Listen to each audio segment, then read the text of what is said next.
So yeah, again, I'm like noticing like that you're having really good tempo like during the warm up and stuff. But And I always start with my pitching wedge. I don't start with a wedge, like a sand wedge. Yeah. Because I get chunky and dippy, and I always this is my most comfortable club I have. Yeah. See, typically when I get warmed up, I'll start with like an 8-iron. Yeah. And typically, a lot of the pros will do that too. Something like kind of like a mid-iron, but kind of towards a wedge. It's Something you don't it. have to dig in to get, because me, if I go sand wedge off the bat, I start thinking about chipping, and I'll start chunking or thinning, and then when I grab like a 5-iron, I can't hit it. Well, it's easier to get handsy and like get a little too quick, and you can chunk it or thin it really easy when you're not fully warmed up. This one I always just throw you off. This one I always just try to half swing. Yeah. And just go for whatever 75 yards. Mm-hmm. Exactly. Think about it.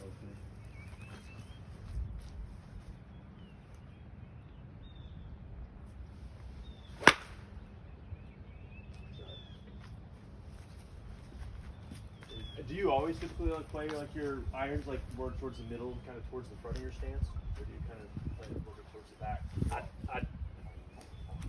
I used to not, but here lately I have. You have been just trying to get it up, like hoist it more in the air. You kind of just hit it lower. Because if I play it back, I tend to thin it or top it.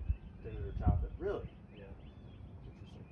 Okay. So like I always play pitch and wedge, kind of here, and basically.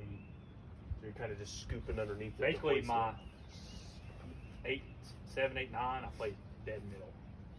Okay. To me, honestly, I don't know. That's good. Yeah. Well, typically, I mean, you want to have pretty much your mid irons to your low irons pretty much right in the middle of your stance, and then maybe just bring it back just a touch for like your wedges, like your sand wedge, your 60 and then, such. And then to be honest, like my 4, 5, 6, like I don't know. Yeah. I mean, I don't know where to hit those. Sometimes I feel like I hit them better. I'll play them up more depending on the date, and sometimes if I feel like I'm chunking them, I'll choke up a little bit and play them more in the back. Yeah. There could be a lot of factors. I mean, it could depend how far you're standing or how close you're standing. Like it could affect your lie angle. That's the big thing. And then I'm either way down here or I'm way up here. Yeah. I never my 4, 5, and 6. I never feel like my pitching wedge where I'm hitting it, there every time. It's always toe or heel. Okay. And I don't know the distance. I think that has to do with where I'm standing with the ball. Okay. Yeah. So you'll see when I start hitting my 4, 5, and 6. It's way different. Like, I just feel way different when I'm swinging. I don't feel as consistent. All right. Perfect. You didn't know I was recording that whole time, did you?